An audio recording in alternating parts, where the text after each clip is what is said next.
This week, Tony and I look at a new filing from Leah Remini in her civil suit against Scientology. Danny Masterson's wife files for divorce, but for reasons you may not suspect. And we look at Clearwater politics as the race for city council starts again, and our wise beard man is in the running.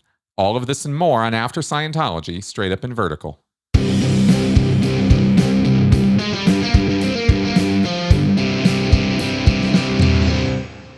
Hello and welcome to After Scientology, Straight Up and Vertical, the weekly show where Tony Ortega and I get together and go over the events and reporting on Tony's Substack about the world of Scientology in the last week. Tony, welcome back to the show. Good to be back, Chris. Always fun. And it is a fun show to do, actually, because Scientology is kind of the gift that keeps on giving. And in this week, you had quite a few reports I thought we might comment on, starting with one that blew me away was Norman Starkey's death. This had been covered up, hidden. We've always wondered, well, could some of these guys have died and we don't know? Well, apparently, yeah. What's the story here? Yeah, Sunday night, Mitch Brisker at his YouTube channel revealed that not only is Norman Starkey dead, but he's been dead for like 4 years. Right. Crazy. So Monday I just put out a story to remark on that and just make sure people heard it because this is a guy that was very close to Miscavige and was always at the events. I mean, he's just a familiar face in Scientology as one of those top level guys that helps Miscavige keep things in order, right? Yep. I never heard anything real lovable about the guy, but people did respect him, and he was somebody that worked directly with Hubbard, and actually I think he was captain of the Apollo at one point under Hubbard's leadership. And increasingly in more recent years, he was used by Miscavige whenever the Scientology needed to make kind of a statement that Dave didn't want to make. Like, there'd been some accusations and they would trot out Starkey to say, in my experience, that's not what's going on. Whatever. He was a figurehead, totally a figurehead. Right. And yeah, the last time he did that, I think in 2019, he made some kind of a statement that was used by the press. And apparently soon after that, he passed away. And, the question then becomes, why can't Scientology just put out something like, we're grateful to Norman Starkey for all of his dedicated loyalty to the organization, and we look forward to him having a new life with a new body somewhere. And why keep it under wraps, Chris? You tell me, what's the mentality in there that they can't even recognize somebody that gave so much of their lives to them? Well, one wonders if there weren't some other circumstances that required secrecy in terms of, how he passed. I don't even know. But regardless of suspicious deaths or not, because there's too many connected with Scientology to just ignore that possibility or whatever. But these people were declared suppressive. Let's kind of remember Miscavige's view of them. They were conditionally declared. That means there was an actual official notice on a board with yellow paper, Norman Starkey, suppressive person. This was true for almost everybody in the hole. And these were persona non grata. They were let out of the hole to go do things with very limited leash, very tight leash, very limited trust. And it was from that Mike Rinder escaped. He was like, I'm not going back to that hellhole. But that was after years of this. Starkey stayed and stayed and stayed. And I don't know that his condition ever improved under Miscavige or with Miscavige. And that's really the thing. If Miscavige is out of sorts with you, and I observed this with people who were busted down, and that you couldn't get a job or a post or a reputation back that was above the galley. You were a sweeper forever, for life. You were sent to Australia. You were persona when you were in the outs with Miscavige. That radiated all the way down to my level, and that was noteworthy. And it was the kind of thing that you didn't easily come back from. Well, there were certain people in Scientology, that upper level, these people who had been the old guard, the young Turks back in the day. Starkey was one of them. He was a captain of one of the boats. He was taking orders from Hubbard. And that's not the guy you bust down to the galley and pack, right? Because everybody's going to know immediately. And you can't do that. So they had to keep him up at base with some of those other what we call ex-luminaries of Scientology that us old people would recognize easily. And I think that's why that even when they die, it's like, as far as Miscavige, I think, is concerned, and remember who this man is, it's goodbye and good riddance. And and the way you put it there, it's like my question was more, why doesn't the organization recognize Norman? But as you're pointing out, it would be David Miscavige, and why would he recognize somebody that he considered a traitor, somebody he considered, a suppressive person, which is like an enemy of the church? And so to say anything, to say, well, we're sad to see Norman go, would kind of be making himself wrong. And we know David Miscavige doesn't do that. That's exactly right. That's the best explanation I've got. I might be way off, but that's my first thought. Well, yeah. Yep. Well, good times, huh? I hope you got some enjoyment out of some of that life there, Norman. I don't know. It seemed like... Well, I'll tell you, one thing I do want to share about this, only because it's coincidental, was the last time I saw Norman Starkey in person, because I saw him a few times. When you're in PAC, you see all the guys come through at one point or another. The last time I saw him alive was the last time I saw Mike Rinder in person in Scientology. And it was a whole gaggle of them. I think it was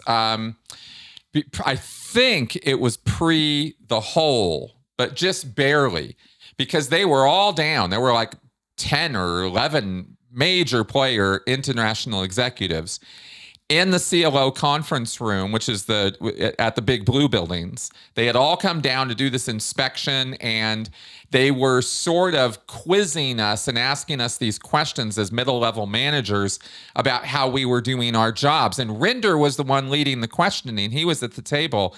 He was a very different person then than he is now.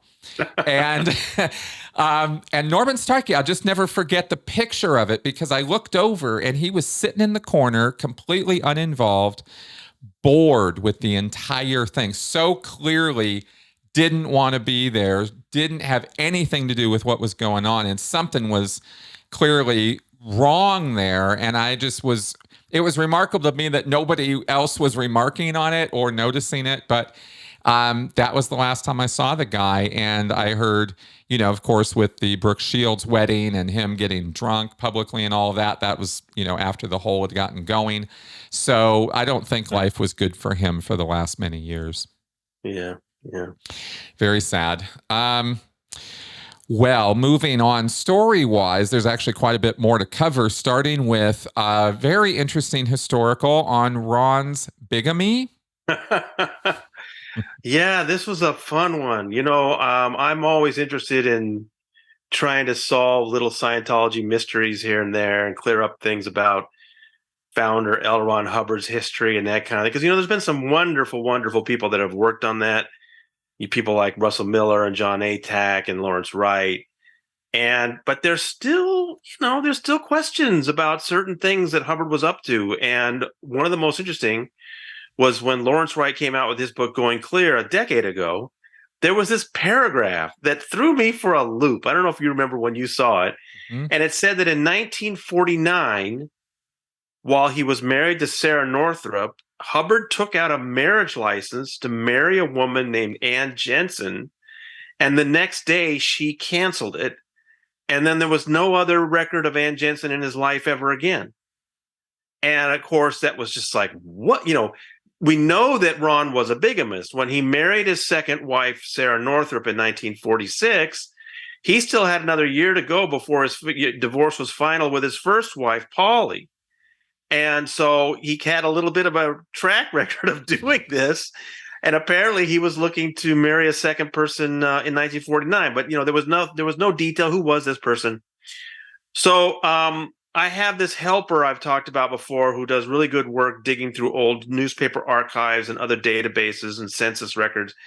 And a few weeks ago, he came to me and said, Tony, I think I figured out who this Ann Jensen was. And I had to kind of, who are we talking about? I had to remember that paragraph and everything.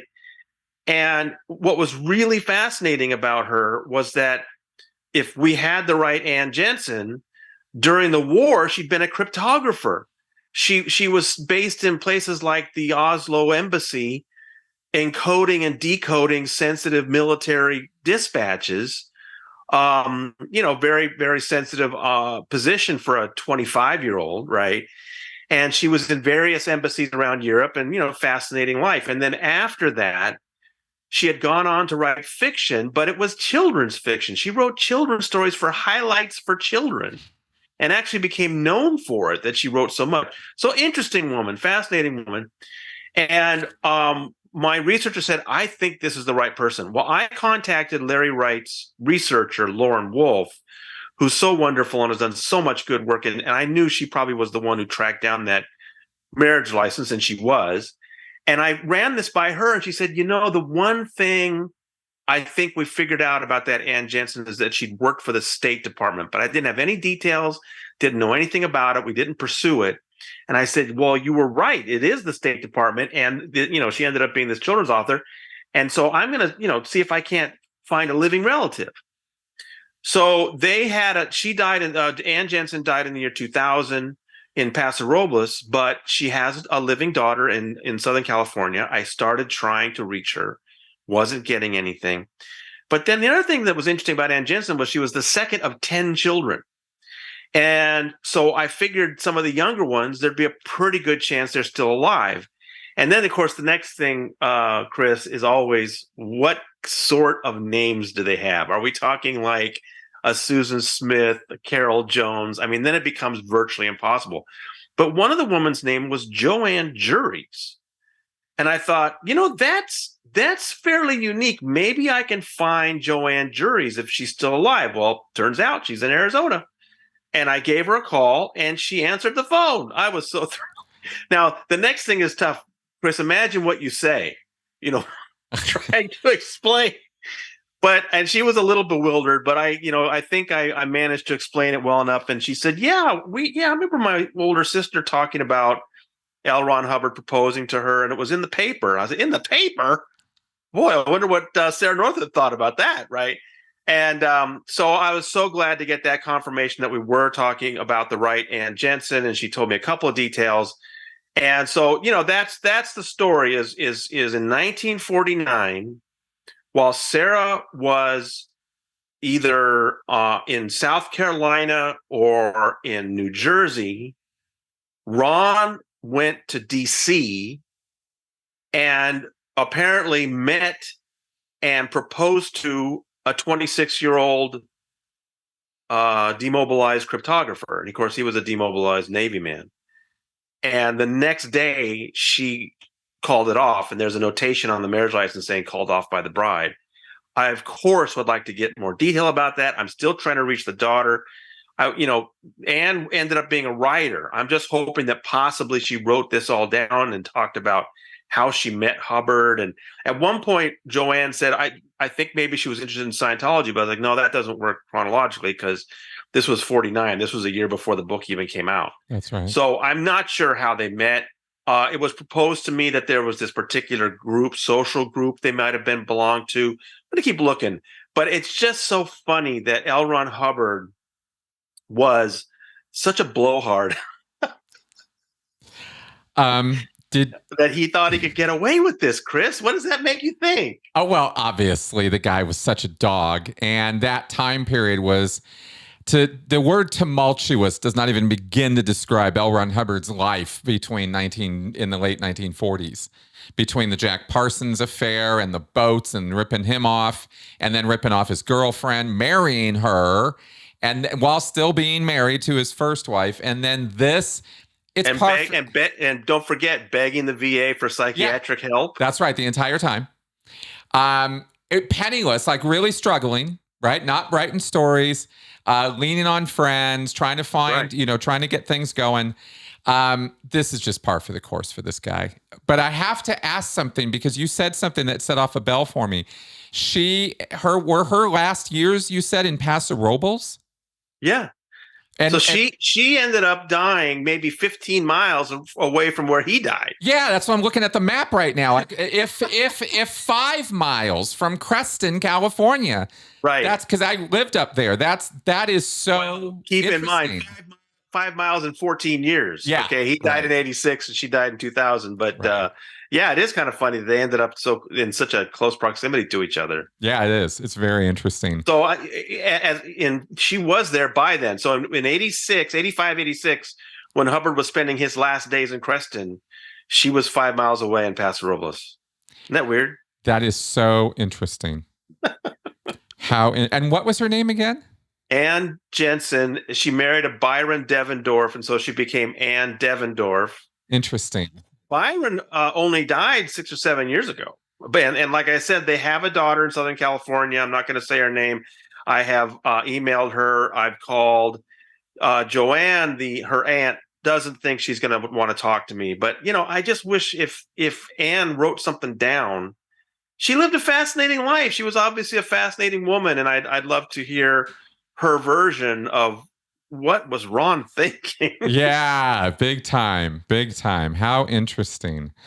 Um, okay, well, speaking of marriages, love and marriage, then we have divorce. Next rolls right into it. Bijou divorcing Danny. What are we looking at here? My first reaction was shock because I was in that courtroom on May 31st when the second guilty was read, and I heard this involuntary wail come out of her, otherworldly sound. No, there's no question this was really upsetting to her. And she was at the trial every single day. Mm-hmm. So when she then turned around and divorced him once he was sentenced, I was a little shocked by that. And people were explaining to me, well, it's really about the assets. It's not about the fact that, because obviously she was standing by her man. Then the Daily Mail this week kind of poked fun at people like me and said, people are thinking that they were really dedicated, but it turns out he wasn't even living with her for 5 years. I'm very skeptical of their report. They are basing that on a line in the divorce papers where Bijou talks about living with her daughter for the last 4 years and interpret that to mean that Danny was not there. I think that's a mistake. I do believe Danny was living in Santa Ynez with Bijou and their daughter. And I think that's just a misreading of the documents. And it's kind of funny that the Daily Mail is making fun of people like me that just are a little surprised that this, what seemed to be a pretty tight couple are splitting up. But it makes sense from a legal perspective. My attorney, Scott Paludic, explained to me that with these civil suits coming, and not only is there the Bixler civil suit that was filed in 2019 over the harassment, but now since the convictions, Jane Doe 1 and Jane Doe 2 under California law have a year to file lawsuits against Danny for raping them. So he's probably facing even more lawsuits, more litigation, more exposure. And, if they own a farm together in Santa Ynez, that's how a judgment's going to be paid off. Where does that leave Bijou? And so what Scott was explaining to me is that you would figure out how much of the farm does she own, how much does he own, and then partition it. I said, how do you partition a farm? He said, well, you sell it. I said, oh, okay, I get you. So you put it on the market. You get so many millions of dollars for it, and then you figure out how much of that money is Danny's, and the plaintiffs can go after it, and how much is Bijou's, and the plaintiffs can't go after it. However, as Scott said, the plaintiffs will now get involved in that process and say, look, you can't take our money. And so things could get real sticky for Bijou along those lines. But definitely that's probably what's going on is the divorce is about trying to protect those assets.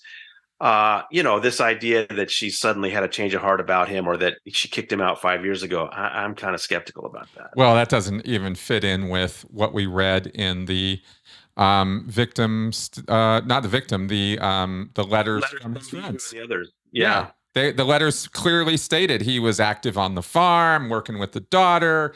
They was the best time of their life. Blah blah blah. So yeah, that doesn't fly at all.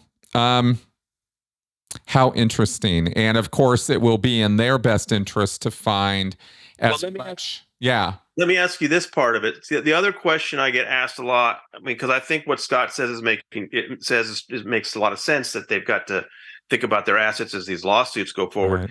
But people are making a lot of assumptions about what Scientology is going to have Bijou do or what she can do.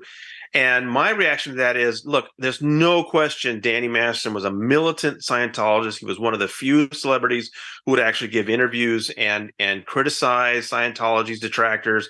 He would, he was in the trenches for Scientology, but I just don't know how Bijou feels about it. She may not be as connected to Scientology as Danny, and I think it's a mistake to make any assumptions at this point. Maybe David Miscavige is calling the shots with her.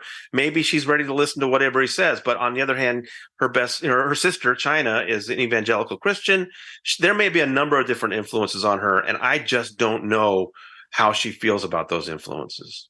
Yeah, it's and to say, I'm gonna push back a little bit to say Danny was a militant Scientologist, even because he wasn't even clear. He's grade 2. He's really wasn't a hardcore, but he represented. He did absolutely. I'm not just saying he didn't. Christmas Story, speaking up in the press, absolutely. So he did his part, and I think he was very much goaded into doing his part because he was part of the family, part of the whole clan, and that clan is not as it supersedes any one of them, and right. And so representing is part of that picture. All of them line up and do that. This is a tough one, and it's got everybody thinking, and I see people making assumptions or thinking about, they know what's going on in terms of whether he's declared or not, or all of this. And for me, this is a little uncharted territory because Reed Slatkin was not difficult. He ripped off Scientologists. I mean, it wasn't a hardcore choice for the church. Fuck that guy. Masterson, a whole different level of issues and problems and influencers. And Bijou's right in the middle of that whole mix. So I'm not even going to presume to know all the forces at play there. But Scientology is absolutely a prominent one, not a small one in this mix. Well, years ago, I pointed out that he was a woeful Scientologist as far as the bridge is concerned. Yeah. But I think that his personal loyalty to Scientology was pretty strong. And that's what I mean by those magazine interviews. Yeah. Another evidence of that is how much he allowed David Miscavige to call the shots during his case. I mean, when you saw Tom Mesereau really making big mistakes for Danny, that was at the behest of David Miscavige, and that had to be okay with Danny. So, I mean, Danny was sticking by the church, and so far they're sticking by him. I mean, Joe Reich, the way he put it, was the reason why the church won't kick out Danny or the rest of his families, because then they'll have 5 Leah Reminis on you. That's exactly right. And from Danny's point of view, I'm pretty sure he was the most surprised in that room when he was found guilty, because he wasn't in the first trial. And I'm positive everybody in that guy's circle was, this is not going to be a problem.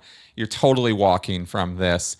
So he had every reason to believe, since they had covered it up back in the day and they're covering it up now and harassing and doing all the things they were doing.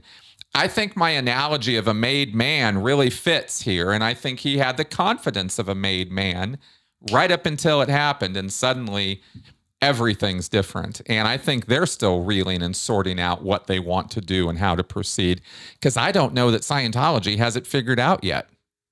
Yeah. So in terms of Bijou, yeah, she's right in the middle of all that, and the family and Christian and all of it. It's what a mess.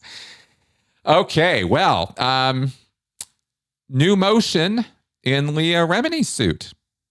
Yeah, she filed her lawsuit against Scientology on August 2nd, and there's been a lot of press interest in it. And she's basically suing Scientology for fair game, and that they have harassed her and it's harmed her financially, and that's really important in this lawsuit. And Scientology hasn't even responded yet, but she continues to add to her lawsuit. And the most recent thing, she added a new motion asking for an injunction to stop the harassment, because she says it's actually gotten worse since she filed the lawsuit. And she had examples. She had examples of things that have been going said about her online, people following Mike Rinder, the Aftermath Foundation being harassed. So I mean, she always comes with receipts. And now we're still waiting. I don't know how the church is going to react to this lawsuit. We don't know how the judge, what sort of things the judge is going to say. But Leah's not waiting around. Mm-mm. She wants people to understand what's happening and how outrageous Scientology's behavior is. That's right. And it is outrageous. Everything you're thinking right now out there, it's true. They are that crazy. They are that outrageous. They are that ballsy. And they just don't care because they are enacting a vision of the world that there aren't other words to use. It's delusional. They're in a place where they think black is white and red is blue. It's really that nuts. Having been there, I can tell you, it is like that. And so these crazy, crazy things they do, they feel so righteous and justified in doing it. Imagine if you were told, well, listen, while the lawsuit's going on, you need to leave Mr. Hitler alone because, we'll let the courts take care of it. Would you sit by and do nothing? Of course not, because that's how you see it. You see it literally as a war for the world against the most evil people you can imagine. That's what they have bought into. And once you buy into that idea, then you understand why they act the way they do. Exactly. Because anything is possible, because that is how they see it. Yeah. It's not an exaggeration. I wish it was. It's not. So good for Leah to continuing to press the courts on this, because obviously she wants some relief. She wants some injunctive relief. She wants some help. And I hope the courts, do we know anything in terms of dates yet or time of when this might even come up for a hearing or how this works? Let me just check. It just take me half a second here. Mm-hmm. When's the next, because I don't think the first thing will be that. It'll be something else in that case. The next court date they have scheduled is December 4th. Okay. And that's just a case management conference. They're not going to consider the preliminary injunction for 3 more days after that. Okay. So that'll be our first indication of how the judge is handling all this, is December 4th. But now in between then, we will get a response from Scientology. At some point, they have to submit something saying why they disagree with the lawsuit or whatever. And we'll start to get a sense of where their priorities are on the litigation. So, for example, in her lawsuit, Leah already in advance said, look, you can't do the arbitration thing against me. This is all stuff you've been doing to me since I left. But just because it doesn't make sense doesn't mean Scientology is not going to do it as a delaying tactic. So they'll submit and say, she signed a contract that says she wouldn't sue us and she'd take all grievances to our internal religious arbitration. That's right. Kangaroo court.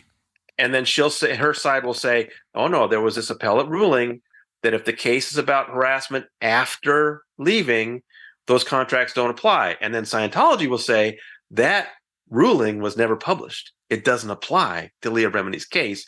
This judge has to litigate this from scratch. I mean, that's the kind of thing they'll do, not because it's a winning move, but simply because it'll, put everything on hold for another 6 months. I mean, that's how they deal with this stuff. Exactly. I all of that and more we can look forward to rolling out with this. Now moving into we'll see how the waters are, but Clearwater, kind of going across the country here, we have an election. What's happening with this? Yeah, Mark Bunker let me know that he had gotten his re-election site up, so I asked him to come on the podcast. Let's announce it. Let's let everybody know that Mark Bunker is running for re-election. And look, I'm still stunned he got on there at all. Remember when Mark won his election 4 years ago? It was like a miracle. We couldn't believe it. Yep. And so he's running again. The election will be in March, and we talked about it. And he thinks that Scientology really doesn't want him on the board again, and so they will throw things at him.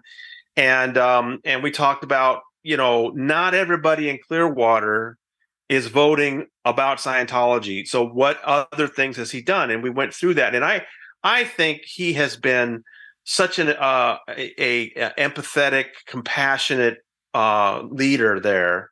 And I think people understand that. He listens to them. He wants to make life good there.